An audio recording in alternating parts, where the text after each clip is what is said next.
함께 사도신경하심으로 우리의 신앙을 고백하겠습니다. 나는 전능하신 아버지 하나님, 천지의 창조주를 믿습니다. 나는 그의 유일하신 아들, 우리 주 예수 그리스도를 믿습니다.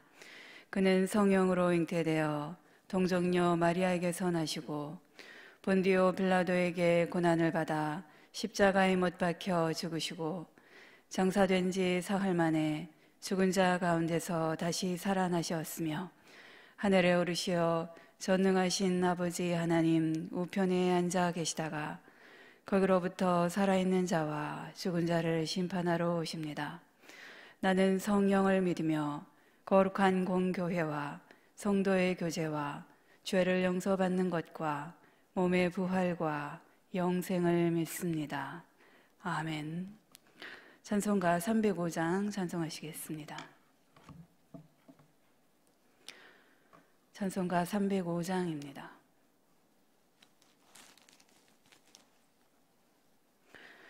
나 같은 죄인 살리신 주의 놀라워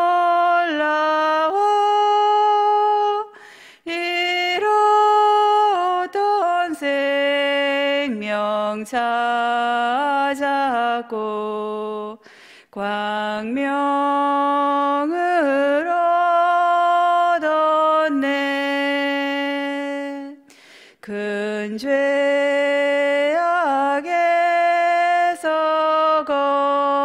건지신 주의 고마워. 나 처음 믿은 그 시간 귀하고 귀하다. 이제껏 내가 산 것도 주님의 은혜라. 또 나를 장차 본향에 인도해 주시리. 거기서 우리 영원히 주님의 은혜로 해처럼 밝게 살면서 주 찬양하리라.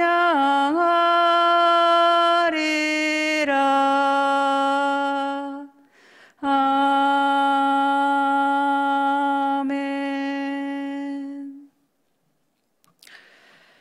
계속해서 오늘도 두 가지의 기도 제목을 놓고 함께 기도하도록 하겠습니다.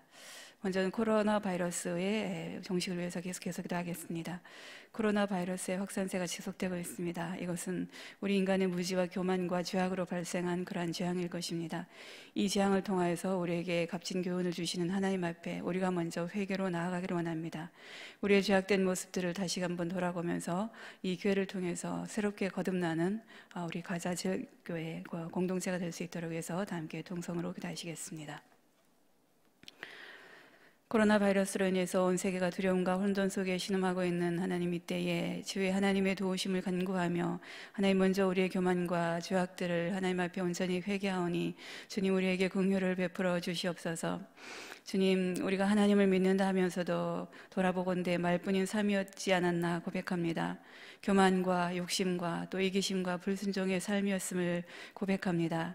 정말 하나님 없이도 살 수 있는 것 같은 그러한 교만한 마음을 가진 적도 있었고, 욕심에 이끌려 불의 앞에 침묵하며 또 거짓과 타협하며 진리를 외치는 일에 주저하였던 우리들의 모습입니다.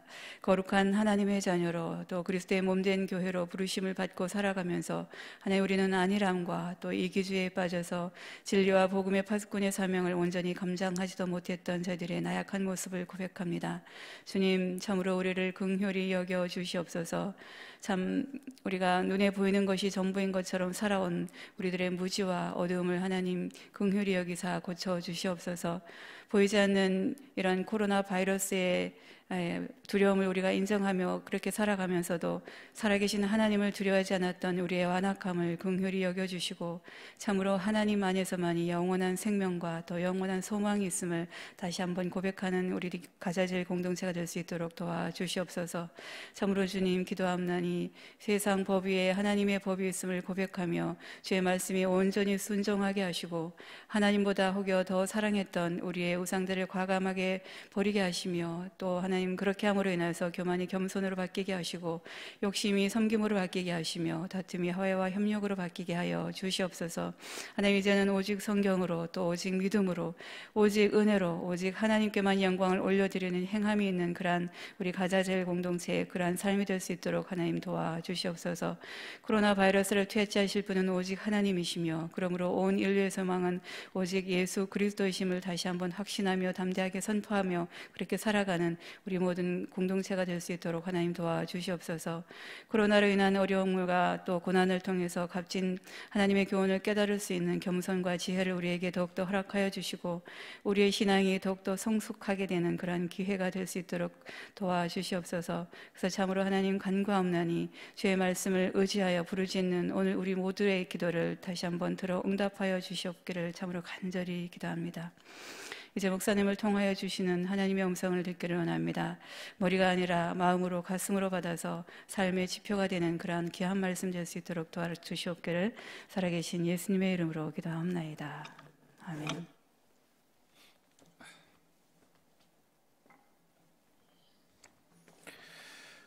오늘 이 새벽에 우리에게 주시는 하나님의 말씀은 베드로전서 5장 1절부터 4절까지 보도록 하겠습니다. 베드로전서 5장 1절부터 4절 말씀.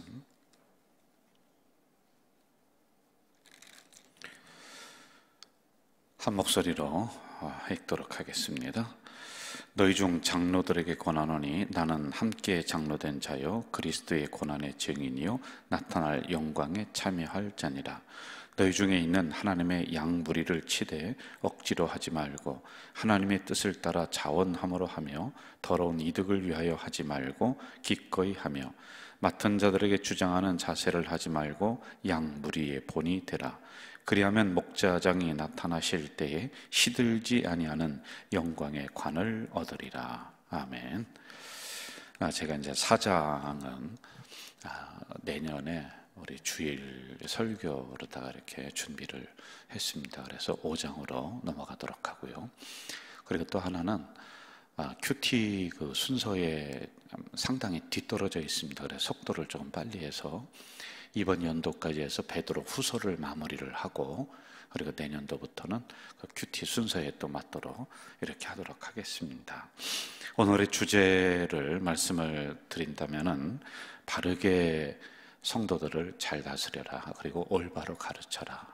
그리고 이제 5절부터는 성도들은 겸손히 그 가르침에 잘 따라야 된다. 이런 주제로 더 우리가 접근을 해볼 수가 있을 것 같아요. 여러분, 이제 시대별로 이 교회를 좀 나눠보면 초대교회는 1세기라고 합니다. 1세기 때의 주제는 뭐였느냐 하면은 부활하신 예수님. 그래서 가르침의 주제가 다 여기에 이것을 가지고 했어요. 그리고 설교도 부활을 주제로 해서 설교를 다 했더랬습니다. 그리고 이제 2세기로다가 넘어갑니다. 2세기로 넘어가면서 교회 안에 서서히 사람 중심이 조금씩 자리를 잡게 돼요. 개인전 성직자, 지도자들이라고 할 수가 있어요. 그럴 때 이때는 문제가 없었어요. 왜 그러냐면 그때 지도자들은 희생을 했거든요. 순교했거든요. 고난의 때인데 이 지도자들이 바르게 하는 것을 성도들이 보면서, 순교하는 것을 보면서 본인들의 신앙을 지켜나가고 힘을 얻고 했었던 때가 바로 2세기였다라고 하는 것입니다. 자, 그런데 이제 3세기를 접어들면서 문제가 조금씩 나타나기 시작을 해요. 이제 고위 성직자들이 이제 많이 나오기 시작을 합니다. 그러면서 사람에게 집중이 되고 그 사람에게 순종하는 형태가 이제 나타나기를 시작을 하고 있는 것이죠. 그래도 이제 이때만 해도 그래도 그렇게 큰 문제는 아니에요. 왜냐하면은 초대교회의 1, 2, 3, 4세기, 5세기 때는요, 지도자들의 전적인 희생과 그리고 순교적 자세가 있었기 때문에 교회가 유지되고 형성이 되었다. 그러니까 거부감 없이 이 교육자와 지도자들의 권위를 받아들였습니다. 이 성도들이 말입니다. 자, 그런데 언제부터 문제가 생기냐면 이제 로마에서 기독교를 국교화할 때부터 이제 문제가 발생을 합니다. 이때부터 고난은 받지도 않은 영광만을 받을 그런 지도자들이, 이제 사람들이 많이 일어나게 돼요. 고난은 생각하지 않습니다. 그들에 의해서 중세교회가 이제 이렇게 끌고 가게 되거든요. 그 지도자들에 의해서. 그런데 이때 크게 두 가지의 변화가 일어납니다. 예수 중심에서 사람 중심으로 옮겨지게 됩니다. 서서히 그게 나타나요. 그리고 두 번째는 헌신과 섬김의 구조였거든요. 초대교회는요. 지도자들은 그렇게 했습니다. 늘 자기들이 먼저 헌신했어요. 섬겼어요. 그런데 이때부터 어떤 일이 일어나냐면 헌신과 섬김의 구조에서 지배와 계급 구조로다가 바뀌게 돼버려요. 강하지는 않아도 이게 서서히 일어나기를 시작을 합니다. 이게 캐톨릭이 타락했던 이유이고, 여기에서 우리 개신교가 프로테스탄트라고 그러죠. 저항을 하면서 나왔던 이유이기도 합니다. 중세를 지나면서 이제 이것은 고착화가 딱 돼버립니다. 예수 중심에서 인간 중심의 교회로다가 완전히 굳어져 버려요. 그래서 완전히 타락을 교회가 하게 되는 거죠. 양은 생각하지 않아요. 성도는 생각하지 않습니다. 그래, 지도자들이 우매한 성도들을 속여가면서 돈을 이제 모으기를 시작을 해요. 그래, 돈이 쌓입니다. 지도자가 되는 것은 곧 부자가 되는 것이다. 이렇게 형성이 되고 있단 말입니다. 그래서 교회는 성경의 권위와 똑같은 이런 권위를 가진 사람의 권위, 지도자의 권위를 거기까지 올려놔 버리는 거예요. 예수 한 분을 섬겨야 되는데, 쉽게 얘기하면은 섬겨야 될 사람이 너무 많아졌습니다. 그러니 이게 어떤 형태가 되겠습니까? 많은 사람들이 부와 명예를 얻기 위해서 성직자의 길에 들어서요, 돈을 벌 수 있는 수단이 이때는 굉장히 많았어요. 자기 마음에 들지 않으면은 성찬 금지를 해버려요. 그러면은 이게 수찬 금지라고 하는데 사형 선고보다 더 이게 심한 겁니다. 그리고 출교를 시켜버려요. 그 왕이 저기 교황 앞에 와서 눈밭에서 3일 동안 무릎을 꿇고 있는 거예요. 왜? 성찬 금지를 풀어주십시오. 이게 얼마나 수치스러운 이런 그 왕의 일입니까? 이것 때문에 굉장한 그 타락의 그런 늪에 빠지게 된단 말입니다. 자, 그러다 보니까 이제 당연히 자격이 없는 성직자들이 자기도 성직자가 되겠다라고 나서게 됩니다. 글을 모르는 사람도 성직자가 돼버려요. 그래서 사람들을 속이는 그런 말입니다. 아무런 자격이 없는데도 자꾸 지도자가 되려고 하는 그런 일이 일어납니다. 그래서 교회의 지도자의 자리에 수많은 사람들이 서 있었다. 그리고 예수는 보이지 않았다라고 하는 이때 중세 시대의 특징입니다. 여기 마틴 루터가 종교 개혁을 일으키죠. 이것은요, 타락한 지도자들로부터의 개혁을 의미해요. 아주 좁게 깊게 본다면 이렇습니다. 그 구호 중에 오직 성경으로 돌아가자, 오직 성경으로, 이거란 말입니다. 왜냐하면 많은 사람들이 이 자격도 없는 지도자들, 성경도 읽지도 못하는 지도자들을 때문에 고통을 당하고 있단 말입니다. 여기에서 벗어나게 하자라고 하는 것이 종교개혁의 그런 정신 중에 하나입니다. 성경의 권위가 손상당했습니다. 예수님의 이름이 이 땅에 떨어져서 막 짓밟히고 있습니다.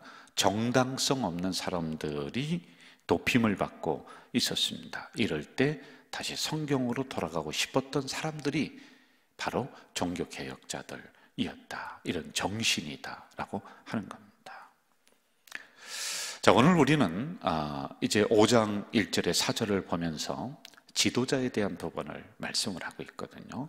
너희들이 어떤 위치에 서 있어야 되느냐, 해야 될 일이 무엇이냐 라고 하는 이런 부분들입니다. 그래서 제가 이런 역사적인 부분을 대략적으로 말씀을 드렸습니다. 오늘 새벽에는 제가 좀 심한 소리를 해야 될 것 같아요. 미리 양해를 구합니다. 제가 우리 교회 그래도 20여 년 가까이 되니까 이런 소리를 해도 우리 성도들이 다 받아들이고 하는 것이지 함부로 할 소리는 아닙니다만은 그래도 해야 될 소리입니다. 모진 소리라고 나무라지 마시고 저를 비롯해서 종교 지도자들은 다시 새겨들어야 될 말씀이라고 생각을 합니다. 자, 우리는 우리 교회도 그렇고 한국 교회도 그렇고 오늘날의 그 종교 개혁 이후에 있는 프로테스탄트 개신교회는 종교 개혁자들의 후손입니다. 그 정신을 이어받은 사람들이 바로 우리들이란 말입니다. 그런데 오늘 현실은 어떤가요, 여러분? 자, 예수님의 자리에 인간이 서 있고 섬김과 희생의 구조에서 지배와 계급 구조로 바뀌어버린 이런 전통을 우리는 그대로 지금 물려받고 있는 것 아닌가요? 어디 감히 전도사가 목사에게 대드냐? 여러분, 이런 생각과 이런 말을 하는 자체가 이미 우리는 예수 안에서 차별을 우리 스스로 하는 거예요. 어디 감히 집사가 장로에게 그런 소리를 하느냐? 이런 생각과 이런 말은 우리가 종교개혁의 정신을 잊어버리는 거예요. 그것을 이어받지 못했다라고 하는 것입니다. 솔직히 얘기해서요. 여러분, 목사나 전도사나 장로나 집사는 각기 다른 섬김의 직책을 가졌을 뿐이지 하나님 앞에서 누구는 더 존귀하고 누구는 덜하고, 이게 여러분 종교개혁을 우리가 잊어버린 거라니까요. 우리는 다시 중세시대 타락한 시대로 돌아가 버리는 게 오늘입니다. 이게 우리에게 없다라고 이야기할 수가 있습니까? 설교하는 목사는 중하고 새신자는 처음 왔으니까 덜 중하고, 교회에서 청소하는 그리고 행정하는 그런 분들은 뭐 저쪽에 치워놓고 그분들의 영혼은 가볍고, 이게 여러분 종교개혁의 정신을 우리가 이어받았어요? 다시 사람 중심으로 가는 거 아니에요, 여러분? 누구는 더 귀하고 누구는 덜 귀하다? 그런 게 세상에 있을 수가 없습니다. 이것은 주님이 세우신 교회가 아니에요. 그래도 1세기부터 3세기까지는 이들의 헌신이 있었는데 그때의 모습이 아니란 말입니다. 언제의 모습이냐? 종교개혁 전에 완벽하게 타락했었던 그때의 모습을 우리는 다시 그쪽으로 돌아가고 있는 거예요. 그래서 여러분, 종교개혁으로 돌아가자, 그게 아니에요. 우리는 초대교회로 돌아가야 되는 거예요, 여러분. 한국교회의 가장 큰 문제가 여러분 뭔지 아세요? 성도가 아닙니다. 네? 성도들은 지금 말씀을 받아먹을 준비를 하고 있어요. 지도자들이 인도하는 대로 잘 갈 준비를 하고 있어요. 너무 문제가 뭐냐? 지도자들이 이끄는 대로 너무 잘 따라가는 게 문제라니까요. 예? 그런데 가장 큰 문제는 지도자의 문제예요. 더 좁히면은 목사와 장로의 문제라니까요. 1절에서 3절을 제가 다시 한번 읽어드릴게요. 너희 중 장로들에게 권하노니 나는 함께 장로된 자요 그리스도의 고난의 증인이요 나타날 영광에 참여할 자니라. 너희 중에 있는 하나님의 양무리를 치되 억지로 하지 말라. 하나님의 뜻을 따라 자원함으로 하라고 했습니다. 더러운 이득을 내야 하지 말고 기꺼이 하라. 3절 맡은 자들에게 주장하는 자세를 하지 말고 양물이 본이 되라. 이렇게 단어가 있습니다. 여기서 장로라고 하는 것은 가르치는 자, 행정장로 다 똑같아요. 저도 여기서 말하는 장로의 그 범주 안에 들어갑니다. 장로들은 지금은 고난을 당하지만 미래에 이를 영광을 바라보며 인내하면서 해야 되는데, 그게 4절입니다. 그런데 그렇지 못하다라고 하는 거예요. 실제로 여러분, 초대교회는 제가 말했잖아요. 그들의 섬김과 수고와 순교로 유지가 됩니다. 그런데 점점 지나면서 그게 없어졌다라고 했지 않습니까? 이 직책을 통해서 자기의 이익을 삼는 수단, 자기의 명예를 누리는 길로 이것을 만들어 버리는 거예요. 이것을 예견했던 것 같아요, 베드로 사도는요. 그리하면서 자원함으로 해라, 억지로 하지 말라, 이득을 추구하기보다는 양무리를 돌보는 것으로 너희들이 해야 된다. 그리고 양들의 변화를 위해서는 권위를 주장하지 말라, 그들에게 본을 보여라 라고 하는 겁니다. 이렇게 되기 위해서는 여러분, 철저하게 우리는 초대교회로 다시 돌아가야 돼요. 예수님처럼 나를 내려놓고 부인하지 않으면 그 지도자 자리에서 내려와야 돼요. 내려와야 됩니다.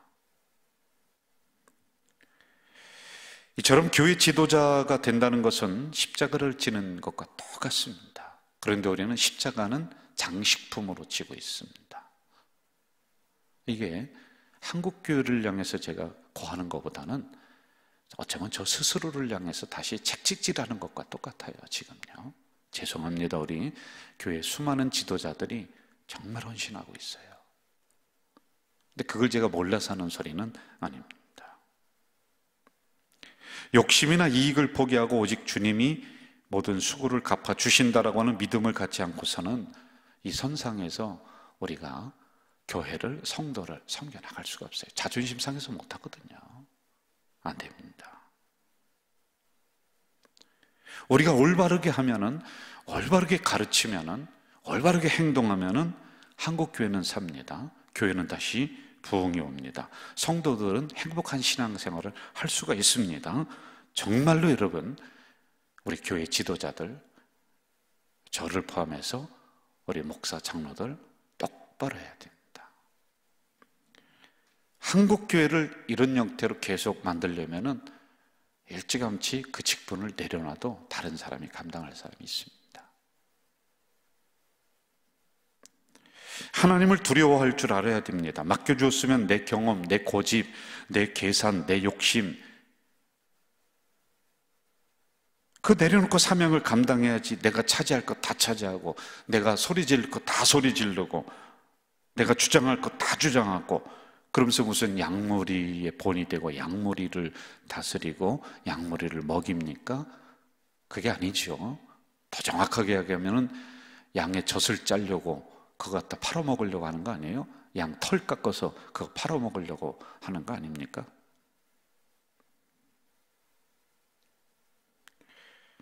그리고 제발 지도자들이 싸우지 말아야 됩니다. 세상 사람들은, 잘 들으세요, 막걸리 한 잔 마시고 화해할 일을 지도자들은 평생을 가지고 쌈박질하는 거예요. 막걸리 한 잔보다 못한 인생들이에요. 솔직한 말로요. 그러면서 진리를 나는 수호한다, 나는 교회를 지킨다, 서로 물고 뜯고 그러는 사이에 교회는 만신창이가 되고 갈기갈기 찢어져 버리는 거예요. 성도는 다 뿔뿔이 흩어지는데 거기에 대한 책임 하나도 안 집니다. 교회가 망하든 말든, 성도가 떠나든 말든 자기 체면을 위해서 그러는 거예요. 자기 탐심을 위해서. 자기가 그렇게 얘기했던 것 이거 이뤄내지 못하면 자기 체면이 말이 아니거든요. 그 체면은 어디 갖다 쓸 체면입니까? 그것 때문에 거룩한 교회를 이 지경으로 만드는 일부입니다. 그러면서 나는 진리를 수호했다, 나는 교회를 지키기 위해서 그랬다. 참 지나가던 소가 웃을 일입니다. 자, 그리고 제발 지도자들은 욕심을 내려놓아야 됩니다. 때가 되면 깨끗이 물러나십시오. 교회 지도자들은 교회를 통해서 팔자 고치는 것이 아닙니다. 교회가요. 할 수 있으면 교회 재정에서 멀리 떨어져야 돼요. 돈과 거리가 멀어야 됩니다. 그건 맡기세요.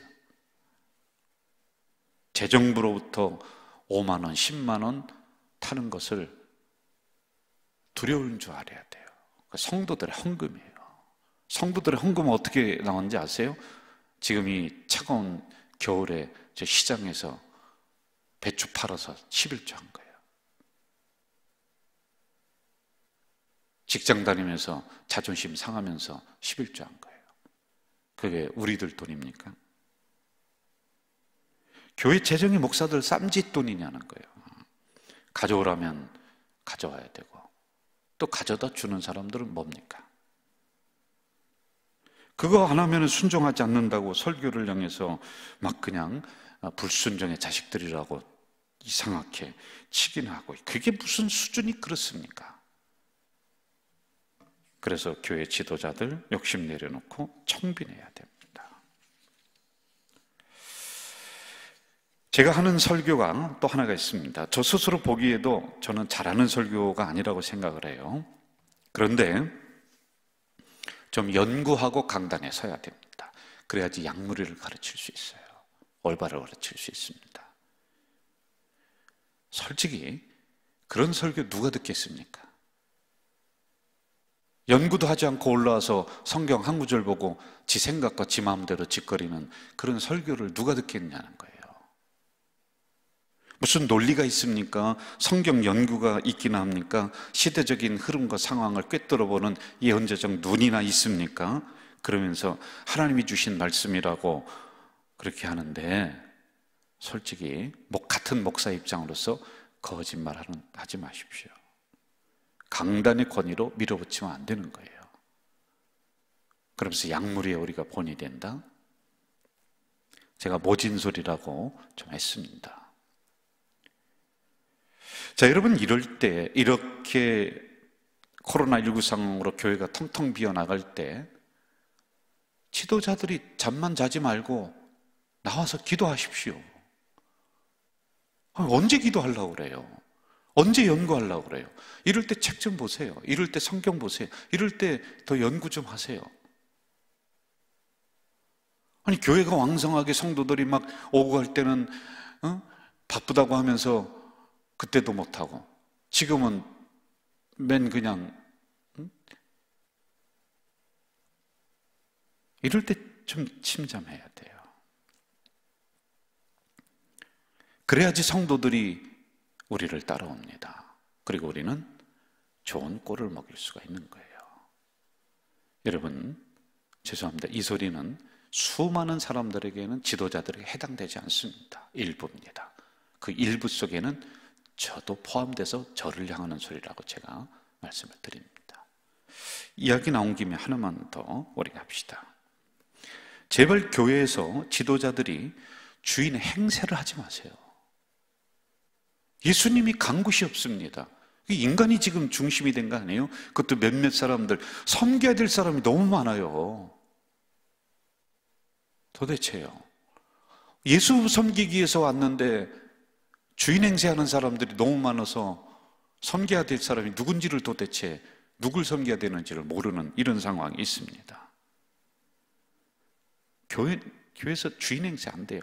일부 교회입니다만은, 우리 목회자도 회개해야 됩니다만은, 장로님들도 회개해야 돼요. 무슨 회사 마냥 목사를 갈아치운대요. 바지 사장 쓰는 거 마냥 마음에 안 들면 2년 3년 내보내고 또 다른 사람 채용하고. 회사도요, 기업 윤리가 있습니다. 그렇지 않습니다. 아무런 상식이 존재하지 않는, 그러면서 자기가 예수님 자리에 차지하면서 온갖 것들을 다 해버리면 두려운 줄 아셔야 돼요. 자, 4절로 제가 가서 한번 읽어보겠습니다. 그리하면 목자장이 나타나실 때 시들지 않은 영광의 관을 얻으리라. 목자장이 나타나실 때 시들지 않은 영광의 관을 지도자들이 얻는다. 여러분, 이거 이렇게 얻을 사람 몇 명이나 있겠습니까? 솔직한 말로요. 우리 성도들에게 하는 게 아니라 우리 지도자에게, 내일은 성도들에게 이 말씀을 잘 받으십시오라고 하는, 잘 따르십시오라고 하는 주제입니다. 과연 이런 사람이 누가 있어요? 좀 죄송합니다. 오늘 교계에 있는 모든 지도자들, 저를 포함해서 천국 갈 사람이 몇 명이나 있겠습니까? 모르겠습니다. 저는 이번 기회가 마지막 우리들에게 주어진 회개의 기회라고 생각을 합니다. 성도들 나올 수 없는 상황이라면 이 텅 빈 예배당에 지도자들이 엎드려야 되는 거 아니에요? 바닥에 털푸덕이 앉아서 눈물로 이 성전 바닥을 치며 기도해야 되는 것 아니에요? 머리를 미는 심정으로, 죄를 뒤집어 씌는 심정으로 우리가 회개하면서 이 텅 빈 예배당 지켜야 되는 거 아니에요? 다시 1세기에 있는 그 초대교회로 우리가 돌아가야 된다는 그 심정으로 우리 스스로를 갈고 닦고 그렇게 개혁시켜야 되는 거 아니에요?